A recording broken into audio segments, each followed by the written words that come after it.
दोस्तों नमस्कार। 7 जनवरी 2026 को हिंदी के महत्वपूर्ण कथाकार पहल जैसी पत्रिका का संपादन करने वाले ज्ञानरंजन जी रात के 10:30 बजे हमेशा के लिए हमें छोड़कर चले गए। सोशल मीडिया पर इसके बाद भावुक टिप्पणियों का जैसे सैलाब उमड़ आया है।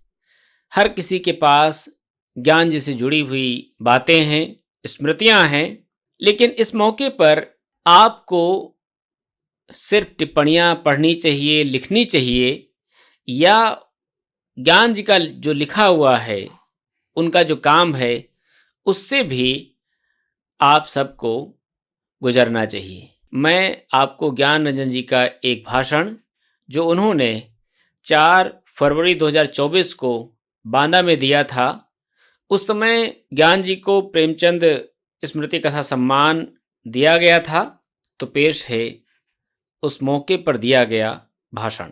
मंच पर बैठे और सभागार में उपस्थित मेरे मित्रगण और साथियों, बांदा की ये मेरी 5वीं यात्रा है जीवन की।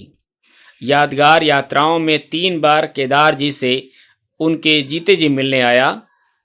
परिमल प्रकाशन के स्वामी कॉमरेड शिव कुमार सहाय के साथ एक बार प्रेमचंद सम्मान समारोह में, और आज बांदा का साहित्य समाज जबरदस्त है।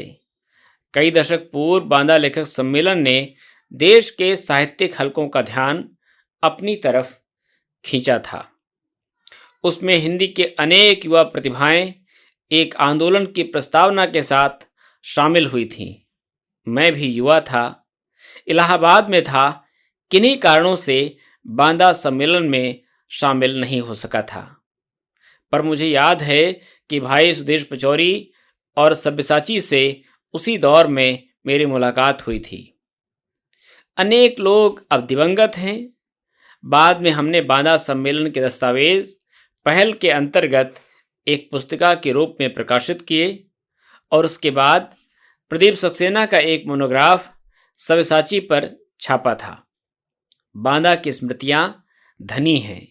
उन दिनों केन में भरपूर पानी था और कम्युनिस्ट पार्टी के कई विधायक उत्तर प्रदेश विधानसभा के लिए चुने जाते थे।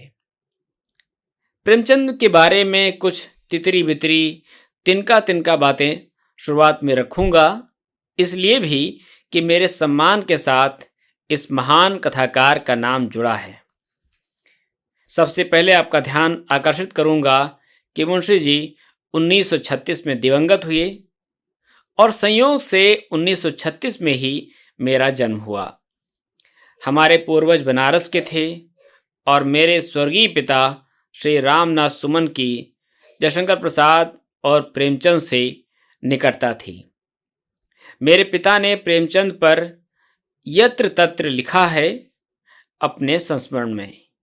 जब मैं किशोर हुआ तो पिता की लाइब्रेरी में भटकते हुए मुझे उसमें प्रेमचंद का उपन्यास रंगभूमि मिला, जिसके भीतरी पृष्ठ पर लाल स्याही से प्रेमचंद का हस्ताक्षर था। बाद में शिवरानी देवी की किताब भी पढ़ने को मिली। अभी लगभग 3-4 वर्ष पूर्व जापान से मेरे सहपाठी और अभिन्न मित्र का फोन आया, और उन्होंने अपने पास कविरत्न मीर मेरे पिता द्वारा लिखी कि एक अंतिम दुर्लभ प्रति होने की सूचना दी, जो मेरे पास नहीं थी और जिसे उन्होंने मुझे डाक से भेज दिया। ये पुस्तक भंडार लहरियासराय बिहार से प्रकाशित थी, जो काफ़ी दिनों पहले ही बंद हो चुका है। दुर्भाग्य से हमारे इस संवाद के बाद लक्ष्मीधर का जापान में निधन हुआ।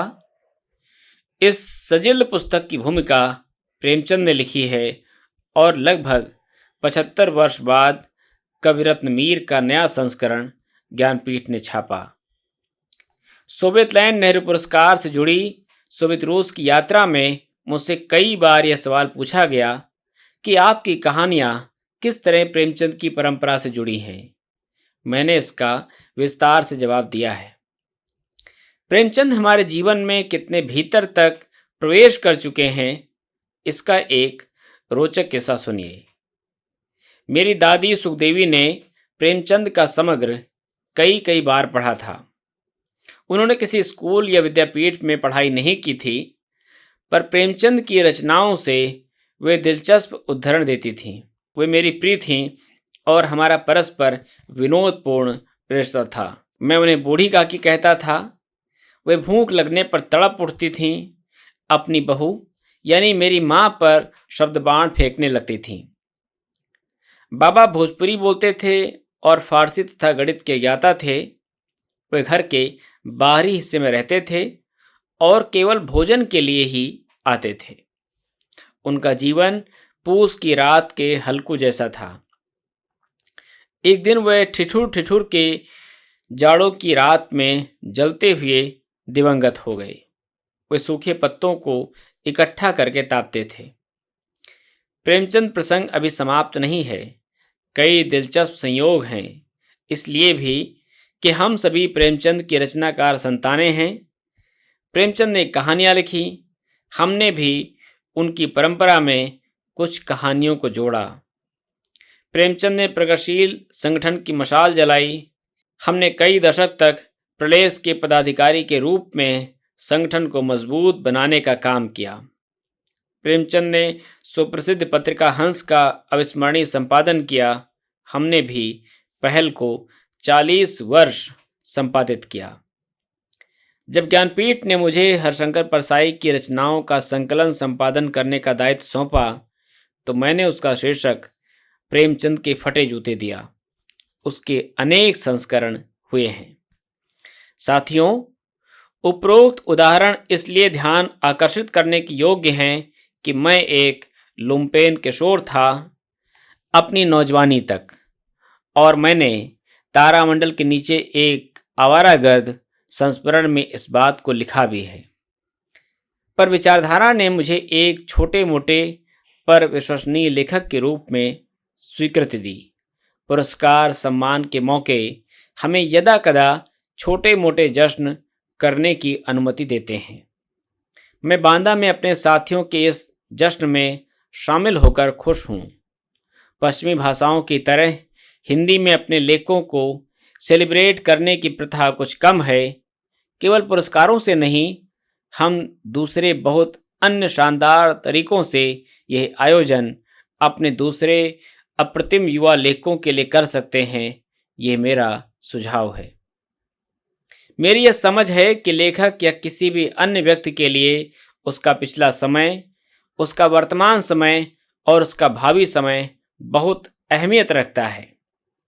इसमें हमारा परिवार, फिर शहर, फिर देश, फिर विश्व का समय शामिल है। समय की कोख से ही हमारी रचनाएं जन्म लेती हैं। समय ही हमारी रचनात्मक बेचैनियों का सबब है। वह कभी हमें प्रफुल्ल करता है, कभी अधमरा, कभी वह हमारी खरीद फरोख्त भी करता है। आज हमारा समय खरीद फरोख्त से भरा है। इसी को हम बाजार भी कहते हैं। दुर्योग से मेरा प्रसव काल खत्म हो गया है, पर मैं समय का पीछा तो कर ही रहा हूँ। सरसरी तौर पर इसकी चर्चा करता हूँ। यह निरक्षरता का समय है। अगर रोग माने तो इसे डिमेंशिया या और अल्जाइमर का विस्फोटक समय भी कह सकते हैं। मोटी मोटी बातें देखिए कि रोज जो लिखा जा रहा है, बोला जा रहा है, उसमें झूठ का प्रतिशत कितना है। असंख्य झूठ आपके देखते देखते सच्चाइयों में तब्दील हो रहे हैं या हो चुके हैं। सबसे खतरनाक दो शब्द लगते हैं, नया और विकास। ये शब्द धूर्तता से भरे हैं। निरंतर धूल झोंकी जा रही है।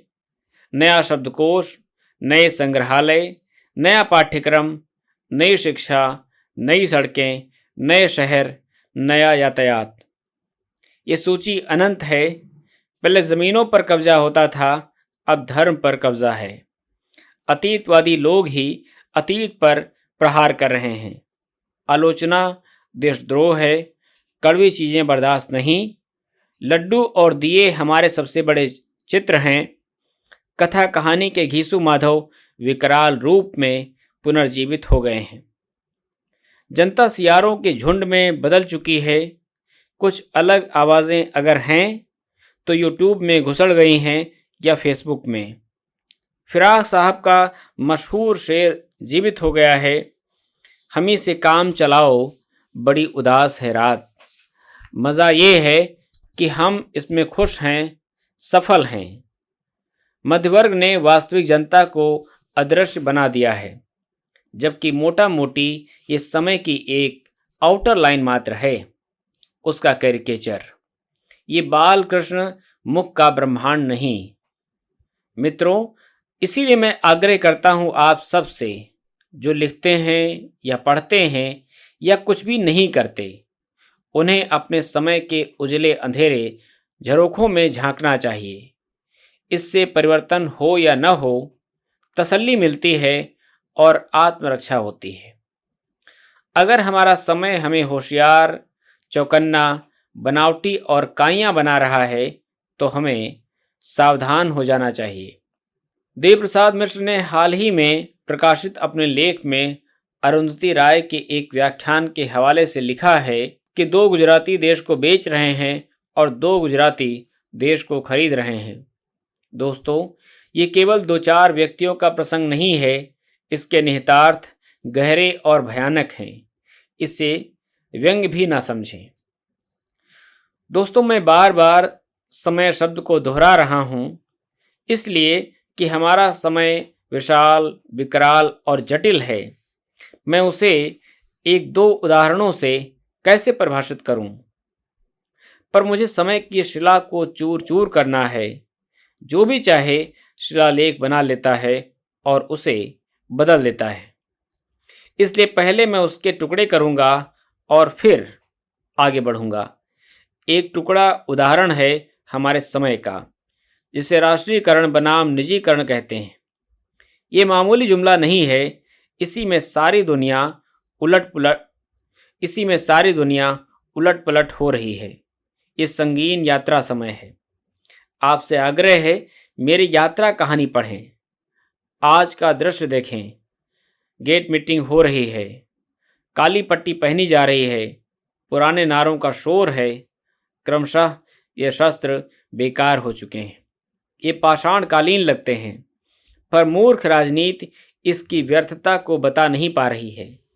यही समय है, दुर्भाग्यपूर्ण समय, सुनहरा समय नहीं। हरशंकर परसाई की शैली में अगर मैं कहानी बनाऊं तो वह ऐसी होगी।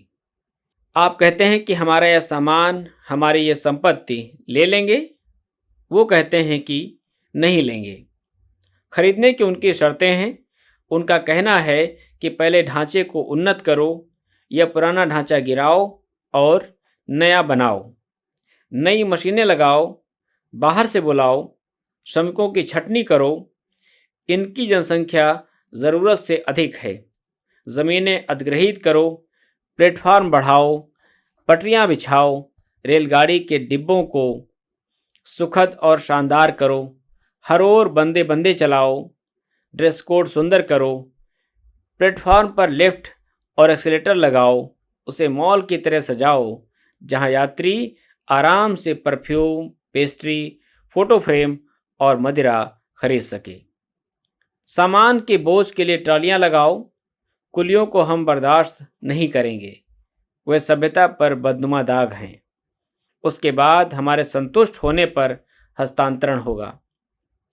एक भव्य समारोह में एक देश प्रमुख और तमाम सीईओ की हाजिरी में सजे हुए मंच पर आपके घर की एक विशाल काल्पनिक चाबी उन्हें सौंपी जाएगी और आपको घर के बाहर कर दिया जाएगा। आपका काम है ताली बजाना और ठुमरी गाना। यही है साथियों, राष्ट्रीयकरण और निजीकरण का समय।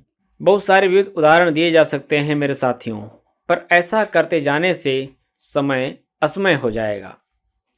हमारे समय की सबसे बड़ी दिक्कत यह है कि हमने अस्वीकार करना बंद कर दिया है। हमारी गोद स्वीकृतियों, उपहारों, फूल फलों से भरी है।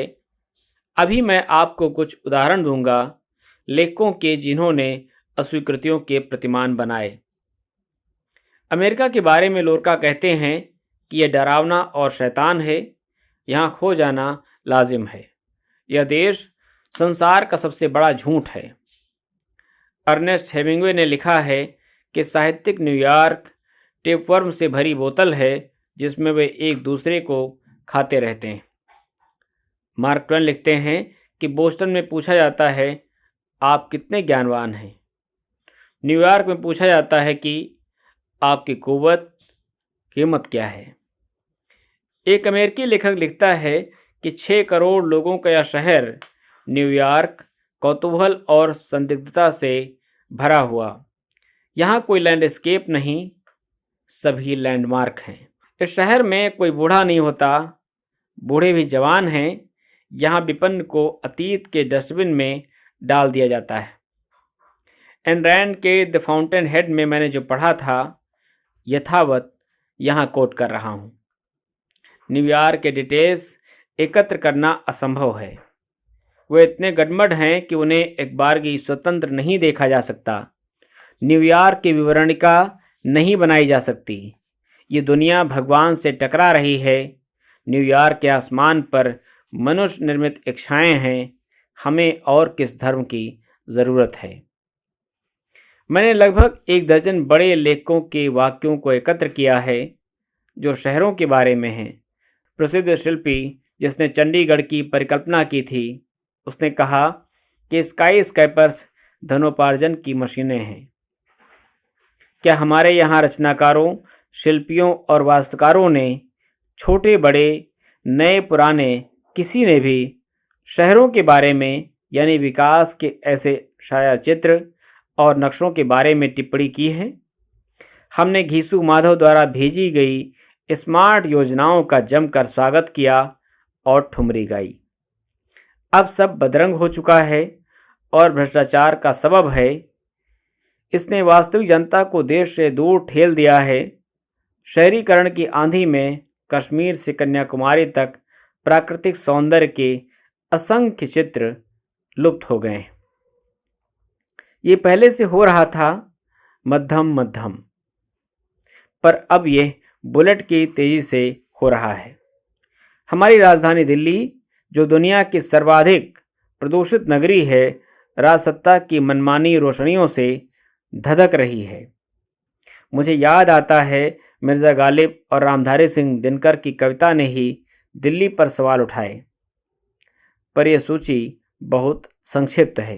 गालिब के अशार अभी भी धूमिल नहीं हुए और दिनकर की लंबी कविता दिल्ली को लोग भूल गए। ये सब मैं आपको इसलिए बता रहा हूँ कि ये हमारे समय के सवाल हैं। और शुरू में मैंने कहा था कि एक लेखक को अपने समय की पड़ताल करनी चाहिए, अपने गुज़श्ता, वर्तमान और भावी समय की पहचान करनी चाहिए। ये हमारे लेखन का एक अनिवार्य हिस्सा है। क्या हम चौकन्नापन, काइयापन और कृत्रिमताओं को देख रहे हैं? सस्ता के मुकाबले शासित जनता ज़्यादा अपराधी है। पुरस्कृत व्यक्ति थोड़ा वाचाल हो जाता है, इसलिए मैंने कुछ अधिक कहा। मैं इतना बड़ा लेखक नहीं हूँ कि पुरस्कार को आलू का बोरा कहकर ईर्ष्या कर सकूं। बहरहाल, जो व्यक्ति जिन शीर्षकों के अंतर्गत पुरस्कृत हुआ है, उसे आलोचक या अध्यापक की तरह नहीं बोलना चाहिए। उसका क्षेत्रफल ही अलग है। वह अपनी कहानियों से उत्पन्न दुनिया में, जिसमें आप सब शामिल हैं, नए अन्वेषण करेगा। वह अपनी कहानियों में बार बार लौट सकता है, क्योंकि कहानियाँ मरती या समाप्त नहीं हो जाती। वे नए गलियारे बना सकती हैं। मुझे आपको एक उदाहरण देना है। इलाहाबाद कॉफ़ी हाउस में उन दिनों हमारा अड्डा था।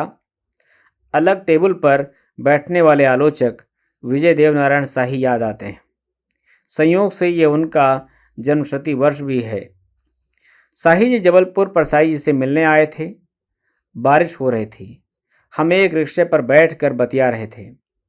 कॉफ़ी हाउस में हम दोनों ने कभी एक टेबल शेयर नहीं किया, पर यहाँ हम एक रिक्शे पर थे। शाही जी ने कहा, ज्ञान, तुम्हारी कहानी बहिर्गमन अभी बची है, ख़त्म नहीं हुई है। मेरा सुझाव है कि जहाँ बहिर्गमन समाप्त होती है उसके आगे उसका दूसरा भाग लिखो। मनोहर का परदेश में क्या हुआ, वो लौटा या मर गया, कुल मिलाकर उसके बकाया जीवन का क्या हुआ। दूसरा भाग इस अंधकार को फाड़ने वाली कहानी हो सकती है। बहिर्गमन का दूसरा हिस्सा मैंने लिखने की कोशिश की, पर बात बनी नहीं। मेरे पास मृत संजीवनी सुरा नहीं थी या हनुमान जी वाली बूटी जो कहानी को फिर से जीवित कर पाती। मैं काहिल भी हूँ, संभवतः आलस से इस काम में बाधा बना हो। जो भी हो, अब मैं आपके सामने हूँ। लंबे वक्तव्य से बचते हुए अंत में, दोस्तों, मेरा मानना है कि आपने मुझे पुरस्कृत किया। इससे साबित होता है कि आपको पुरानी दुनिया नापसंद नहीं है। संभव है कि आप ये भी मानते हों कि विकास की वर्तमान अवधारणा एक छद्म अवधारणा है। वॉल्टर बेंजामिन भी अपनी समीक्षा में लगभग यही निष्कर्ष निकालते हैं। हमने पश्चिम की नकल करते हुए उसका आवरण सनातन बनाने का प्रयास किया है। अगर पुरानी दुनिया से हमें आगामी दुनिया में आना ही है तो हमारे स्वप्न, हमारे आग्रह, हमारी कामनाएं भिन्न होंगी। पुराने से हमारा तात्पर्य ये नहीं है कि हम लालटेन की वापसी चाहते हैं। दोस्तों, ये रहा ज्ञानरंजन जी का व्याख्यान। ये व्याख्यान आलोचना पत्रिका के जुलाई-सितंबर 2023 के अंक में प्रकाशित हुआ है। हम साभार आप तक पहुंचा रहे हैं। अगर आपको ये व्याख्यान अच्छा लगे तो ज्ञान जी को इस बहाने जरूर याद करिएगा, उनकी रचनाएं पढ़िएगा। चाहे तो आप इस व्याख्यान को अपने दोस्तों तक भेज सकते हैं। शुक्रिया।